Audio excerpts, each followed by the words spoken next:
A'udzubillahi minash-shaytanir-rajim. Bismillahir-rahmanir-rahim. Dear students, Assalamu alaikum. Welcome to your new session of a new lesson. अजीज़ तलबा, हम अपनी poetry की 10 नज़में जो हैं वो माशाल्लाह मुकम्मल कर चुके हैं और कॉन्टीन्यूस सवालों के साथ ही।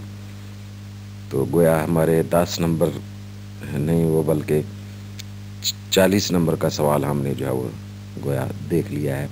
पहली 10 नज़में कॉन्टीन्यूसली हमने प्रिपेयर की हैं, जिनमें से अक्सरियत जो थी वो हम क्लासरूम में तैयार कर चुके थे।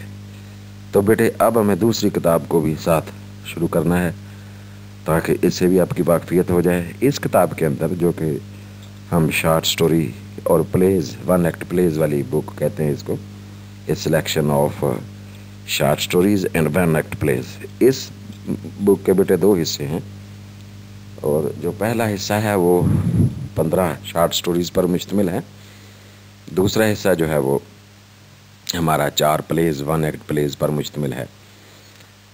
अब जो दूसरा हिस्सा है उसमें से रेफरेंस टू द कॉन्टेक्स्ट का सवाल भी आता है, जिसे प्लेज़ कहते हैं। लेकिन ये जो हमारा शॉर्ट स्टोरी पोर्शन है इसमें से बेटे सिर्फ तनकीदी सवाल आते हैं, इसलिए इसकी रीडिंग ज़रूरी नहीं है। ये शॉर्ट स्टोरीज़ की सिर्फ आपने जो है वो इनका मफहूम जो है समझना है। इनकी बुक रीडिंग की ज़रूरत नहीं होती है, नॉट नीडेड। ना ही इतना वक्त होता है बेटे, क्लासरूम में भी ये अमूमन नहीं पढ़ाई जाती हैं। तो हमें इसमें से चूज़ करके ये सारी तैयार करने की ज़रूरत नहीं होती है।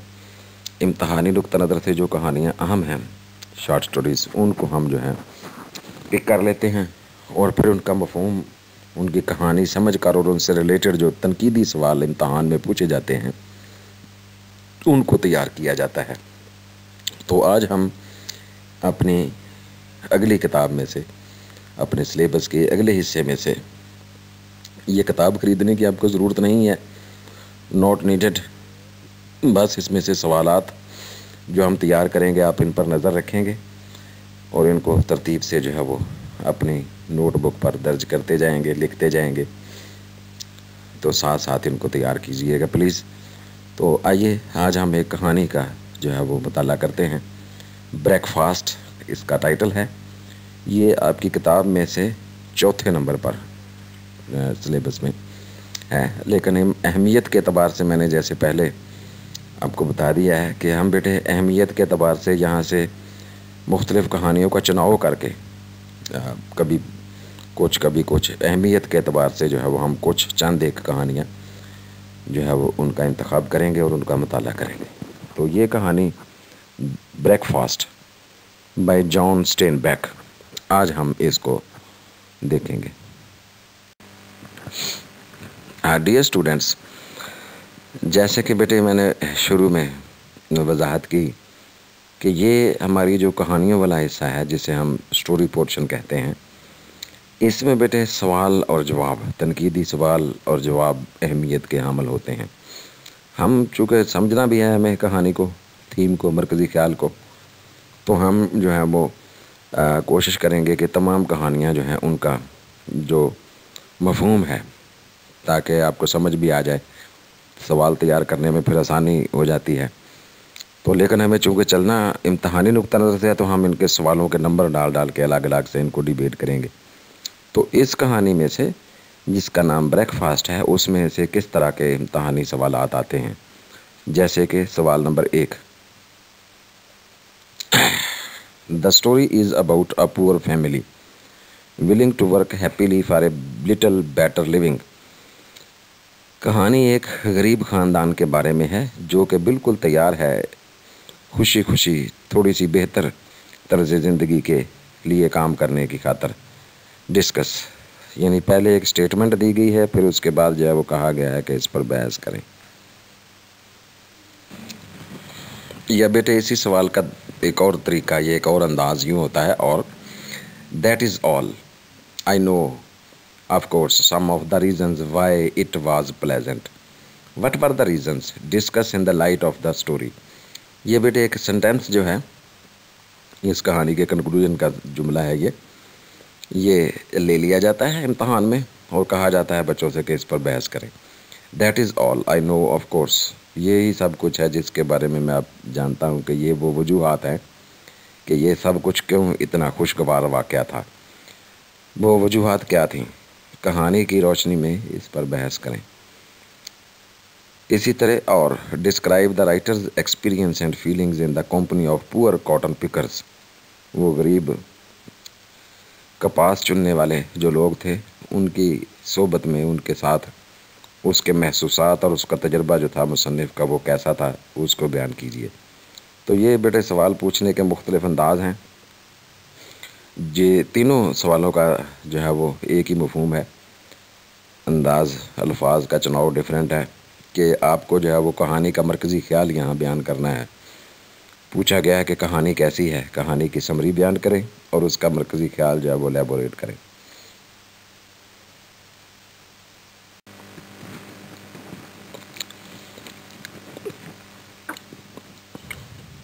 Dear students, know the answer to the questions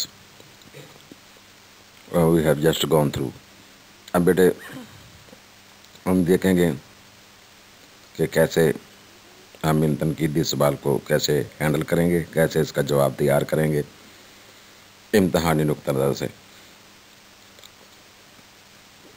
तो ये चूँकि हमारा पहला सवाल है, हम इसको बहुत धीरे धीरे आराम आराम से देखेंगे। तो मैंने जानबूझकर इंटेंशनली जो है वो इसकी कहानी आपको नहीं बताई है उर्दू में। अभी हम पढ़ते पढ़ते साथ साथ इसको देखेंगे ताकि आपके वक़्त की जो है वो ज़्यादा से ज़्यादा बचत की जा सके।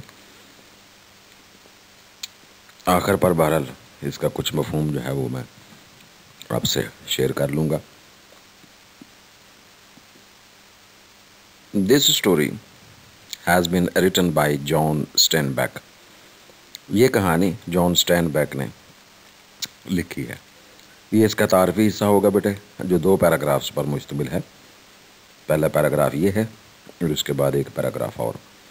ही is a well known 20th century American short story writer and novelist. ये अमेरिकी मुख्तसर कहानी नवीस और नावल नगार हैं जी 20वीं सदी के। ही एक्सेल्स इन portraying human feelings.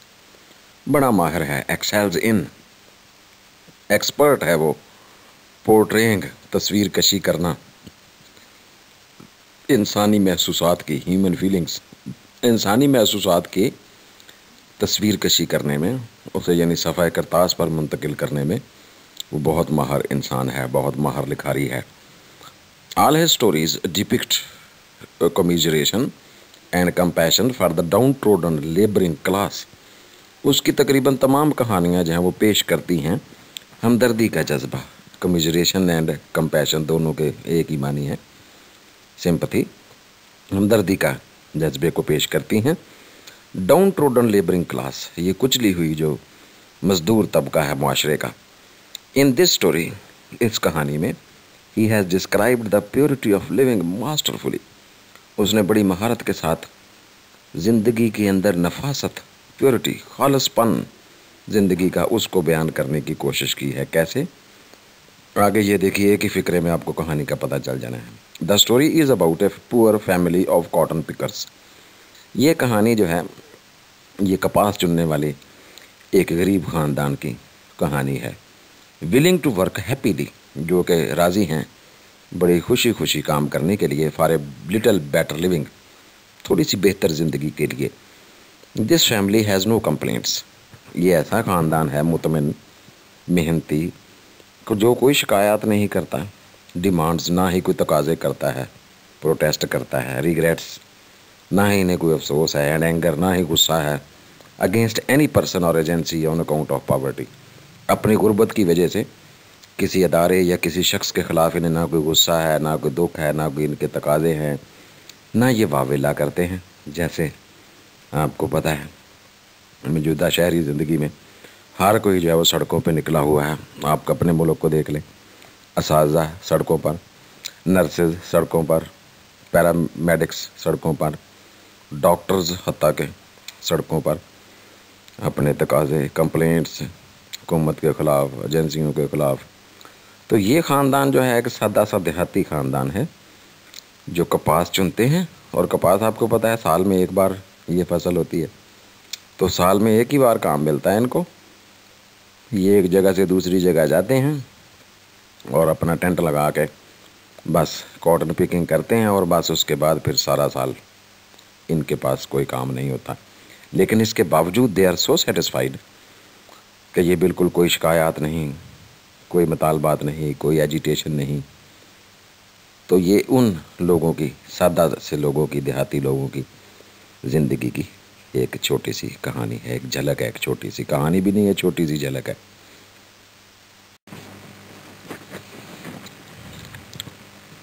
Dear students, ये इंट्रोडक्शन का दूसरा पैराग्राफ। पहले पैराग्राफ में हमने अपने सवाल के जवाब का आगाज़ किया है। यहाँ चंद एक तनकीदी जुमले और फिर हम इसकी कहानी में उतरेंगे। The writer has a dream of self sufficiency of the individual and he has successfully described it in this story. मुसन्निफ़ जो कि जॉन स्टेनबेक हैं, उनके जहन में एक ख्वाब है कि हर फर्द जो है माशरे का, उसको खुद कफ़ालत हासिल होना चाहिए, सेल्फ सफिशेंसी। उसके पास खाने पीने को काफ़ी चीज़ें होनी चाहिए, वो बाइख्तियार हो अपनी ज़ात पर। And he has successfully described it in this story, और उसने कामयाबी से इस ख्वाब को इस कहानी में बयान किया है। The theme of the story is true satisfaction. इस कहानी का मरकज़ी ख्याल जो है वो इत्मीनान क़ल्ब, that is the result of simple living, जो कि सादा तर्ज ज़िंदगी अपनाने से ही हासिल होता है। Without too many wants and demands, जिसमें ज़िंदगी के तकाज़े कम से कम हों, सादा सी तर्ज ज़िंदगी हो जिसमें कोई ज़्यादा तकाज़े ना हो, ज़्यादा ज़रूरियात ना हो। The beauty and simplicity of the poor, खूबसूरती और सादगी गरीब लोगों की। गॉड फीयरिंग पीपल, खुदा का खौफ रखने वाले लोग। ये पता नहीं क्या वजह है कि गरीबों में ही खौफ खुदा सबसे ज़्यादा होता है। Living upon a seasonal labour, जैसे कि मैंने बताया ये बेचारे सीजनल लेबर पर ज़िंदा हैं गरीब cotton pickers, but satisfied with what they have, लेकिन जो कुछ भी अल्लाह ने उन्हें अता किया है उस पर मुतमिन है। Has made the story A pleasant account of the favourable conditions for them. उससे ये कहानी जो है वो एक शानदार जो है वो बयान बन गई है उनके लिए, उनके हालात का। तो बेटे, ये जैसे आपने इब्तदाई हिस्से में देखा कि एक ये सादा सा ख़ानदान है और मुख्तसर सा ख़ानदान है जो कहानी के मरकज़ी किरदारों के तौर पर आपके सामने आएगा,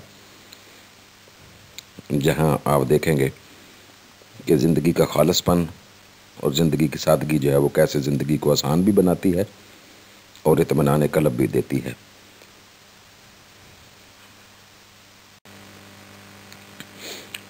Dear students, after providing an introduction to our question, now we will elaborate the summary of the whole short story.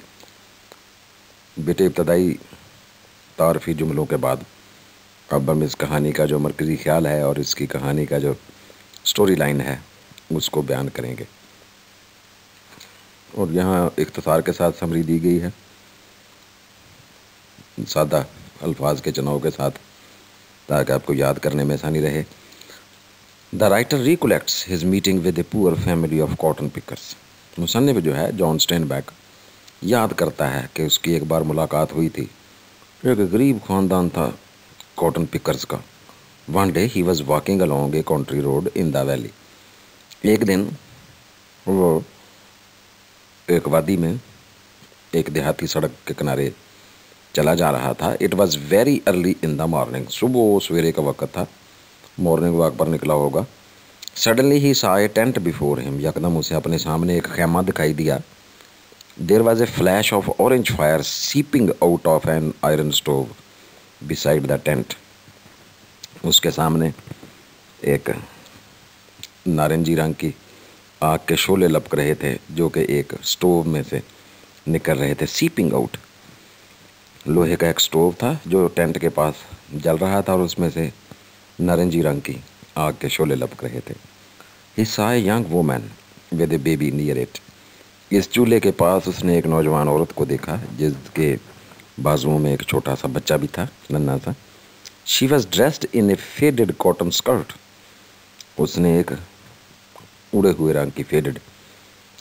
हुए रंग वाली कॉटन की एक शर्ट पहनी हुई थी, एंड वेस्ट, और ऊपर से वेस्ट जो होती है। She was carrying her baby in a crooked arm, crooked मुड़ा हुआ। ज़ाहिर है बच्चे को थामने के लिए बाजू मोड़ना पड़ता है, तो मुड़े हुए बाजू में उसने अपने बच्चे को उठाया हुआ था। The baby was nursing its head under her waste.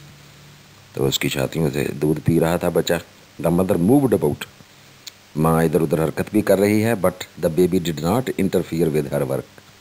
लेकिन बच्चा जो है वो उसके काम में मुदाखलत नहीं कर रहा है। देहात में ये मंज़र आपको आम दिखाई देता है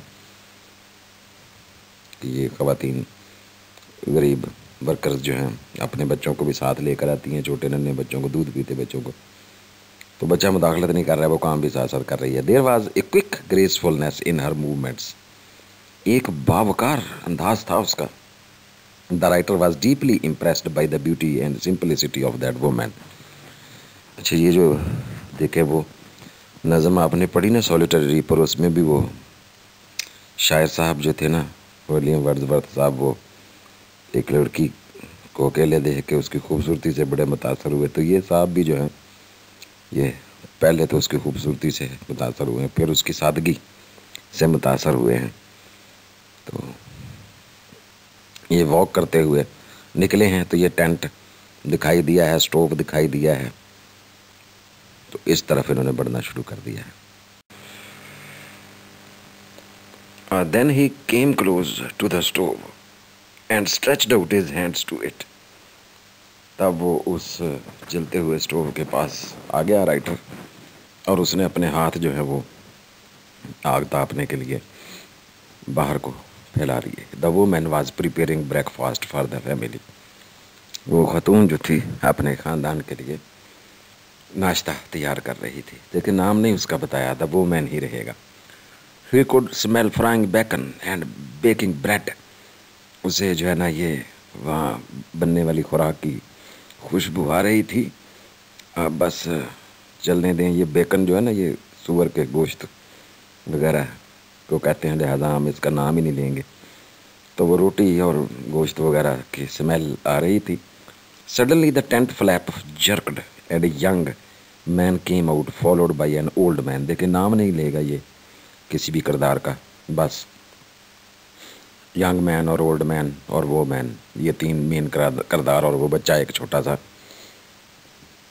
यकदम वो जो टेंट था उसका पर्दा हटा, jerked, and young man came out, और उसमें से एक नौजवान बाहर निकला जिसके पीछे पीछे एक बाबा जी भी थे। They were dressed in new blue dungarees. ये लंबे कोट जो है ना, डोंगरीज सर्दियों में जो पहने जाते हैं, तो वो नई नीले रंग की कोट में मलबूस थे। देवर शार्प फेस्ड मैन, तेज नुकीले चेहरे वाले इंसान, and looked very much alike, और बिल्कुल एक जैसे नज़र आते थे। ज़ाहिर है बाप बेटा हैं। They welcomed the writer very warmly. उन्होंने बड़ी खुश दिली से उसे खुश आमदेद कहा मुसन्निफ़ को।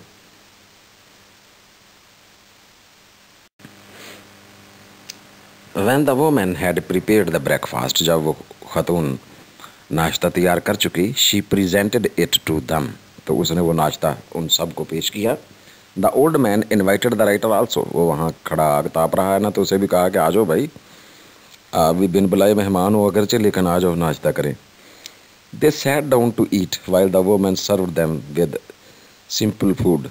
ये भी भूखा है टिड्डा, तो थोड़ा लगता है पाकिस्तानी, थोड़ा सा कोई है, हालांकि अमरीकी है लेकिन आदतें पाकिस्तानियों वाली हैं। ये भी उनके साथ तड़मचू करके बैठ गया और खाना खाने लगा, नाश्ता शुरू कर दिया। The humble food consisted of bacon, sugar and coffee. ये आजाना किस्म का खाना उनका, गोश्त है, चीनी है और कॉफ़ी है। Both the man prayed and thanked God for blessing them with food before starting their breakfast. अपना नाश्ता शुरू करने से पहले उन्होंने दुआ की, अल्लाह का शुक्र अदा किया कि अल्लाह ने हमें खाने को रिज़्क़ अता किया है। The old man went on eating and thanking God. खाना भी खाता जा रहा है और शुक्र अल्हम्दुलिल्लाह भी करता चला जा रहा है। तो ये अंदाज़ जो है वो उनका खाना खाते हुए, नाश्ता करते हुए। Three of them ate quickly and refilled their plates until they were full and warm. ये तीन लोग, अब ये राइटर है, नौजवान है और वो बूढ़ा आदमी, इन तीनों ने तेज़ी से अपना खाना ख़त्म किया और दोबारा अपनी प्लेटें भर लीं, हत्ता कि उनके पेट अच्छी तरह भर गए और जिस्म में गर्मी आ गई, थोड़ी ठंडक उनकी थी। और then they took the bitter coffee, तब तलक किस्म की चाय पी, वो कॉफ़ी पी। During the breakfast they told the writer that they were cotton pickers. फिर एक दूसरे से तारफ़ शुरू हुआ तो नाश्ते के दरमियान ही में उन्होंने बताया उसे कि भाई वो कॉटन पिकर्स हैं, who worked on daily wages. तो ये रोज़ के मुआवजे पर काम करने वाले लोग हैं, जिन्हें आप वो रोज़मर्रा के ये मज़दूर कह सकते हैं। द वोमैन स्कॉर्नफुली रिमार्क्ड, बड़े गुस्से से उसने कहा, that they had got new dungarees though they worked only for 12 days, कि अगरचे इन लोगों ने सिर्फ 12 दिन काम किया है लेकिन अपने लिए नए सूट खरीद लिए हैं, नए कोट खरीद लिए हैं। Both the man only smiled at her remarks, बस मुस्कुराए, आगे से जवाब कुछ नहीं दिया। The young man said that they had been eating good for 12 days, तो नौजवान ने कहा कि शुक्र है अल्लाह का, हमें 12 दिन हो गए हैं, अल्लाह ने खुराक दी हुई है, अच्छी खा रहे हैं, रिज़्क दे रहा है।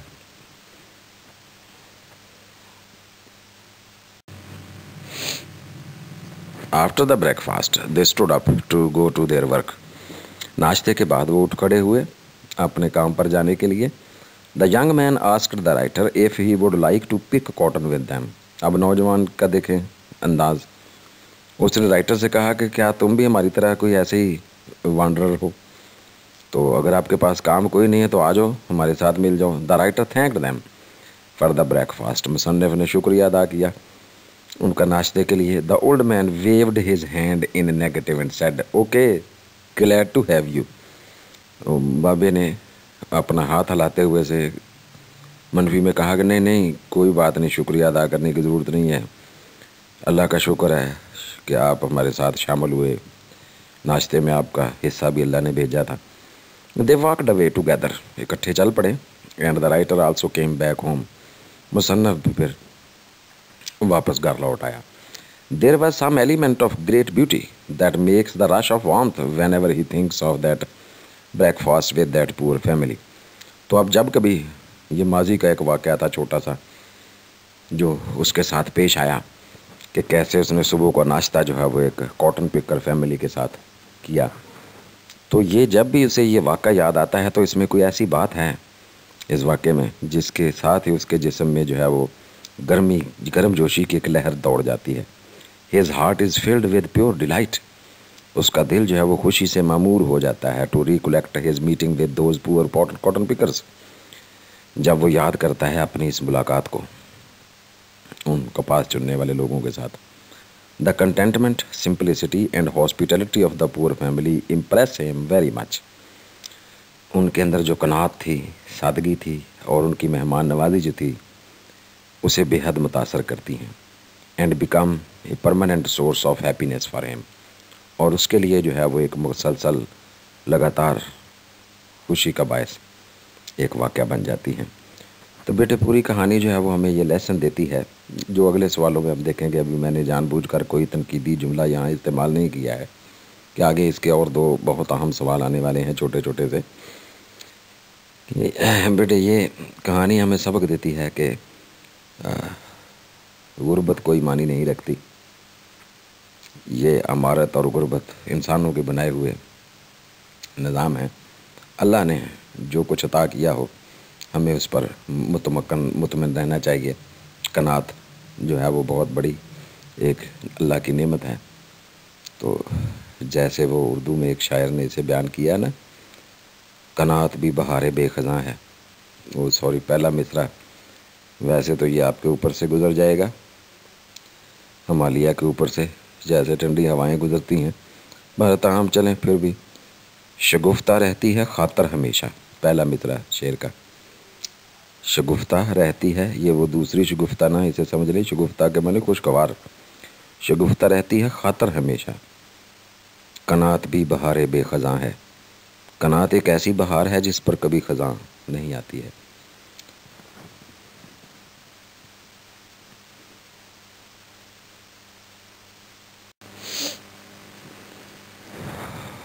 Thank you very much, dear students, for participating in today's session. See you soon, inshallah, in the next critical question about this short story. Till then, it is Allah Hafiz and goodbye from my side. Thank you very much again.